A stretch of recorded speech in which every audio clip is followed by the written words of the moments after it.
Good afternoon. Thank you for all coming. If you don't know what the USMCA is, this is a good place to be. I'm going to give an overview of what it is, provisions, specific impacts, and then what are the unknowns after. That's like the next phase of the research. This is an ongoing research project. But to start, before we know what the USMCA is, which stands for the United States-Mexico-Canada Agreement, we need to understand first what NAFTA is. And if you don't know what NAFTA is, NAFTA stands for the North American Free Trade Agreement. It went into effect in 1994, so it's over 20 years old. Its purpose was to encourage economic growth and integration among the North American countries by eliminating trade barriers, making provisions for intellectual property rights, and increasing investment opportunities. NAFTA was created to stimulate the economies of the United States, Canada, and Mexico, specifically Mexico, as it was the least developed economy at the time, and it still is today. One of the goals of NAFTA was to progressively eliminate tariffs on almost all products traded between the three countries. One of the exceptions is agriculture products between Canada and the United States, which is addressed with the USMCA recently. In addition, non-tariff barriers like quotas were also eliminated. And then we fast forward 20 years, and we can ask, did it accomplish its intended goal? And there's a lot of debate about whether it did or not.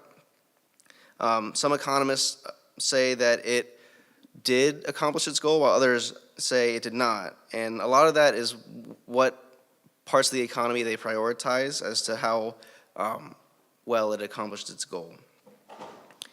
And President Trump is famous for saying it is the worst trade deal in the history of trade deals during his presidential campaign in 2016. But in 1998, Daniel Griswold of the Cato Institute said that NAFTA was a success by any measure. He writes, since the passage of NAFTA in 1993, the real gross domestic product of the United States has expanded by 12%, and civilian employment has grown by more than 8 million, including a net increase of 500,000 jobs in manufacturing. In addition, the NAFTA was a major factor in helping Mexico's economy grow. 3 years later, another economist at Cato, Aaron Lucas, wrote, "For perhaps the first time in Mexico's history, parents can be confident that their children will have a greater opportunity than themselves. This is what NAFTA really means to our neighbors south of the border." The North American Free Trade Agreement certainly accomplished something, even if the outcomes were marginal. The criticisms, however, one of the major ones, was that manufacturing jobs have left the United States and gone to Mexico. And the other criticism that President Trump was fond of bringing up was the trade deficits, meaning that we were importing from Mexico more than we were exporting. To President Trump, this was viewed as a loss for the United States. And these criticisms led to the Trump administration renegotiating NAFTA into what is now called the United States-Mexico-Canada Agreement, which was signed on September 30th, 2018. This was intended as an update and in some ways progress NAFTA. The presidents of each respective country signed the agreement on October 1st, or they agreed on it verbally on September 30th and then signed it October 1st.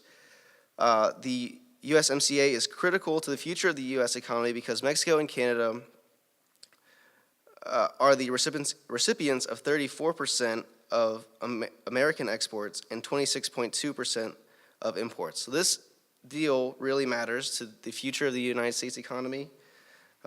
There are many aspects of the agreement, however, that must be understood before its potential impacts can be identified or conclusions drawn. In particular, the historical and constitutional background of the agreement, as well as its specific provisions, must be examined. So you may ask, well, what are the constitutional processes of a trade agreement being ratified? Article 1, Section 8 of the U.S. Constitution says that Congress shall have the power to lay and collect taxes, duties, imposts, and excises, to pay the debts and provide for the common defense and general welfare of the United States, but all duties, imposts, and excises shall be uniform throughout the United States to regulate commerce with foreign nations and among the several states. So Congress then has the power to regulate commerce with other nations. This includes trade agreements. The question may thus be asked whether the USMCA has been passed through Congress, and the answer is not yet. That will come up this term. How then did President Trump make a trade agreement? As the chief diplomatic officer of the United States, the president has the ability to make treaties with other countries, as per Article 2 of the Constitution, which states he shall have power by and with the advice and consent of the Senate to make treaties provided 2/3 of the senators present occur. As Caitlin Devereaux Lewis writes in her report to Congress, in other words, under the Constitution, the president has the authority to negotiate international trade agreements, but Congress has the sole authority to regulate or over the regulation of foreign commerce and imposition of tariffs. The president then may make trade agreements insofar as they are informal, but they must be voted on by Congress to become official agreements. What this means for the USMCA is that the president can make an agreement with the other countries regarding trade, but Congress must ultimately review and pass this into law. At this stage, Congress is in the process of reviewing the agreement. The respective legislatures of Mexico and Canada will also review it and vote on it before the agreement officially goes into effect. Presently, the expected date for the agreement to go into effect is January 1st, 2020. But in America, this process may take longer as both houses are controlled by different parties with different agendas. So moving on to the provisions, the main provisions. The USMCA was designed as an update to NAFTA, as I said, that would benefit all of the countries involved. Some of the major provisions deal with agriculture and manufacturing, and the internet did not exist in its present form in 1994. Thus, another significant aim of the USMCA was to update regulations reflecting the advance in technology. In order to explore potential impacts of the USMCA, it is necessary to examine the specific provisions that affect agriculture, manufacturing, and other sectors of the economy. Agriculture is a major industry in the United States, including the export of agricultural products. According to the Office of the U.S. Trade Representative, Canada and Mexico are our first and third largest export markets for United States food and agricultural products, making up 28% of total food and agricultural exports in 2017. These exports support more than 325,000 American jobs. So once again, this is an important deal for the future of the United States economy, especially the sectors of agriculture and manufacturing, as we'll see later. Opening up markets in agricultural trade, therefore, could have major impacts on farming in North America. A majority of the specific provisions in the USMCA deal with dairy products. The United States Trade Representative states that the USMCA will create new market access opportunities for the United States exports to Canada for dairy, poultry, and eggs. In exchange, the United States will provide new access to Canada for dairy, peanuts, processed peanuts product, and a limited amount of sugar and sugar-containing products. So like I said before, in NAFTA, the trade between agricultural products with the United States and Mexico, or Canada, were limited. The USMCA deals with that more specifically and tries to open up the markets. In practice, this means that Canada will give the United States special tariff rates on many American dairy products that were previously closed to American farmers. And additionally, Canada's milk class pricing system will change in a manner that will allow some American dairy products to be competitive in American or Canadian markets. And I'll get into that more specifically later on. Something else that the USMCA does is it modernizes the agricultural trade through biotechnology, technology that deals with alternating DNA of plants and animals. That information will be shared equally within each country. And then when we get, as it pertains to manufacturing, the USMCA seeks to aid manufacturing by instituting new rules of origin and origin procedures. Rules of origin deal with the total percentage of products that must originate in North America. So, for instance, cars, a certain percentage of cars, like the final product, must be made up of pieces that were made in America. So these rules are targeted toward the car and truck manufacturing sector. They require specific percentages of auto content to be made in North America. By 2025, or 5 years after the implementation, 75% of auto content will originate in North America if the vehicles are to cross the border duty-free. Additionally, there are provisions that also add manufacturing laborers throughout North America, but primarily in Mexico, through language that requires 40 to 45% of auto content to be manufactured by workers earning at least $16 an hour. This is called a labor value content rule. The United States made separate arrangements with Canada and Mexico regarding tariffs on vehicle and auto parts. Bob Ryan, who's a reporter for the Business Insider, writes, Canada would be allowed to ship 2.6 million cars to the United States without tariffs, well above the 1.8 million it sent last year, and send $32.4 billion worth of parts without getting hit by tariffs. Mexico's deal was similar, except the country can send $108 billion worth of parts. So, like I said, the rules of origin deal a lot with the parts of vehicles and certain percentages that must originate in North America. The USMCA also includes expansions of and updates to intellectual property laws. The objective for this states that the protection and enforcement of intellectual property rights should contribute to the promotion of technological innovation and to transfer and dissemination of technology, to the mutual advantage of producers and users of technological knowledge, and in a manner conducive to social and economic welfare, and to a balance of rights and obligation. Once again, this is a reflection of the growth in technology over the past 20 years.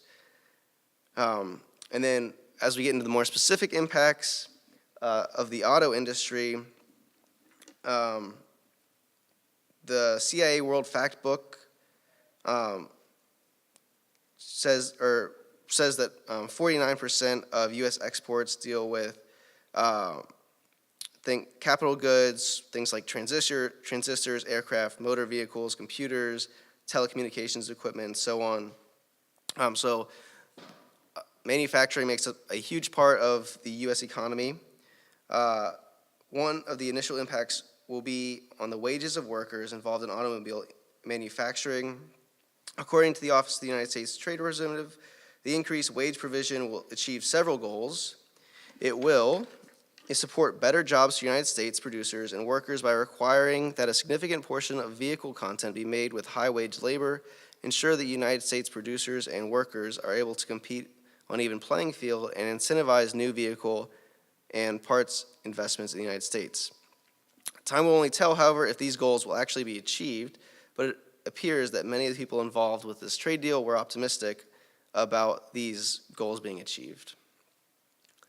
As to the provision of the $16 an hour minimum wage for 30% of vehicles manufactured in North America and up to 45% by 5 years into the deal, like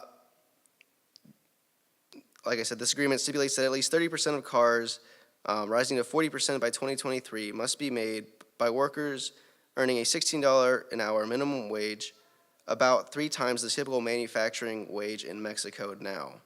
This means that there would be a huge wage increase for many Mexican manufacturers. There's also a provision that enables Mexican workers to more easily form labor unions. And an appropriate question to ask throughout this discussion is who benefits really from the USMCA? On the face, right now, it looks like that Mexican workers will benefit. The AFL-CIO, which is a major organization that works on the behalf of labor unions, says that this is a really positive change for Mexican laborers. A potential drawback, however, would be that this provision for increased wages and easier union access could actually speed up the automation process. So rather than helping Mexican workers long term, this will hurt them through automation, and if this is the case, workers would be replaced by machines that do the work for half the price. This could displace more workers in the end rather than help them. One of the big mysteries about the agreement is how the large auto manufacturers will be affected. It is apparent that workers will be helped by the agreement, or at least that is the intent, but with higher labor costs, it is difficult to predict how the companies will react. Costs will be high for big car companies. The steel tariffs are still in place on Canada.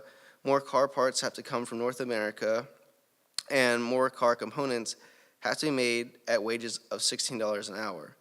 The Office of the United States Trade Representative, again, is positive on the rules of origin provision, saying the new rules will help ensure that only producers using sufficient and significant North American parts and materials receive preferential tariff benefits. The preferential tariff benefits could ease the worries of auto companies, or it could push them to speed up the automation process, like I said. Additionally, factories could be moved to places like Honduras, Guatemala, or another country outside of the USMCA where labor would remain cheaper as they are outside the USMCA. Vehicles imported from these countries would likely have a higher duty rate than vehicles made in Mexico and Canada. So not only could the automation process be sped up, but also outsourcing from Mexico then to other cheaper countries could be sped up. The result is that the American consumers could be paying higher prices for cars than they are today. It is likely that car buyers will bear the bulk of the increased cost of production. As Long describes, she wrote an article about the USMCA, the attitudes of economists and auto experts, the USMCA is going to cause car prices in the United States to rise and the selection to go down, especially on small cars that used to be produced in Mexico, but may not be able to be brought across the border duty-free anymore. It is unclear how much prices could rise, but automakers can't rely as heavily on cheap Mexican labor now, and there will probably be higher compliance costs.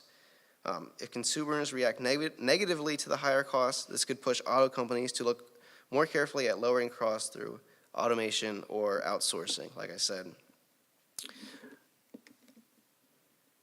And then into agriculture. When we look at the agriculture industry, we see that the USMCA could be especially beneficial for American dairy farmers. In order to protect its dairy industry, Canada created a new class of dairy products called Class 7. The pricing system covers milk proteins, skim milk, and whole milk powders.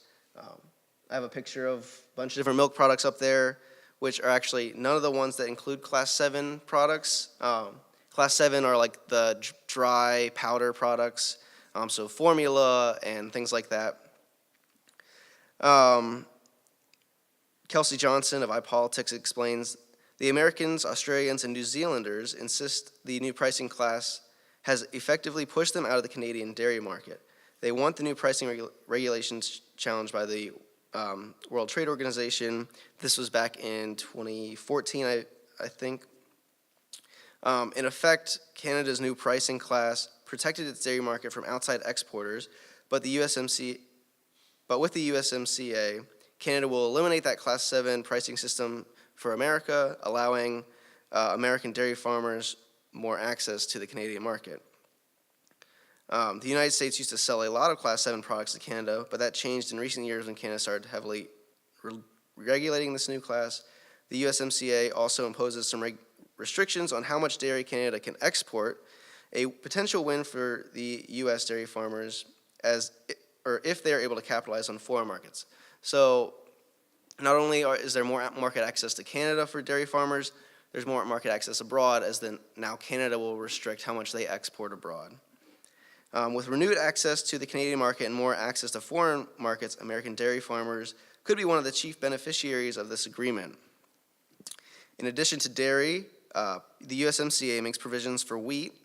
According to the U.S. Trade Representative, Canada has agreed to grade imports of the U.S. wheat in a manner no less favorable than it accords Canadian wheat, and not require a foreign require a country of origin statement on its quality grade or inspection certificate.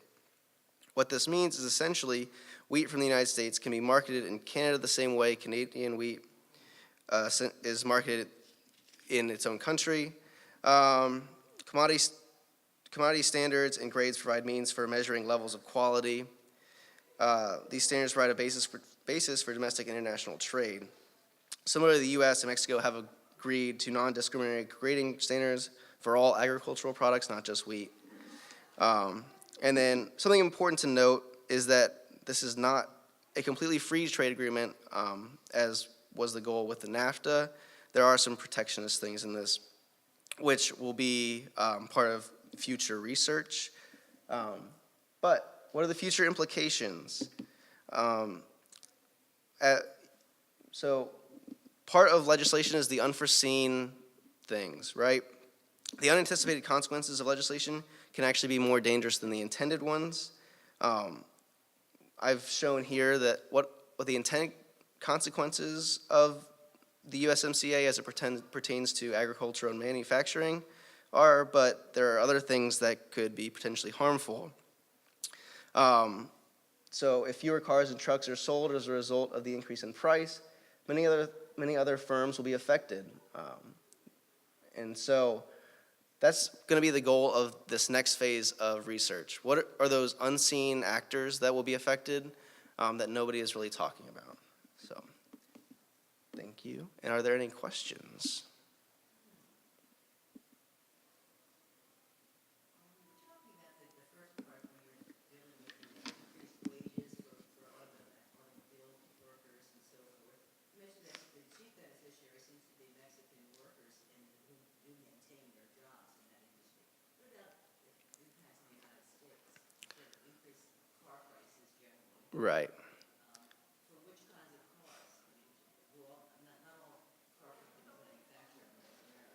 Right. Right. So that's why it is it's a rule of origin labor thing. So it's a percentage of the car parts must be made by laborers making $16 an hour. And so it's not necessarily the final product of the car, but like the inputs into the final product. So like the engines or the tail lights and things like that must be made by laborers making $16 an hour. And that's not just for autos sold in the United States, but worldwide, so that's going to increase the cost in foreign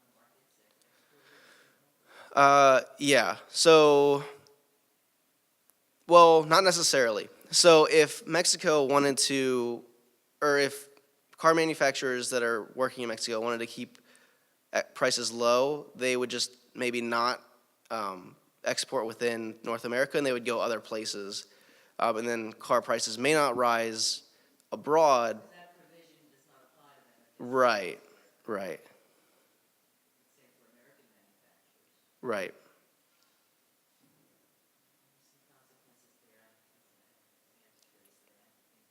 Yeah. American consumers don't seem to be better off on this deal. Certainly if they are within manufacturing, maybe the dairy, or would American consumers benefit from the dairy provision? Yeah, I think so. Canada has more access too, so there'll be cheaper prices there as well. So dairy should at least, American consumers should benefit at least from the dairy provisions. Right.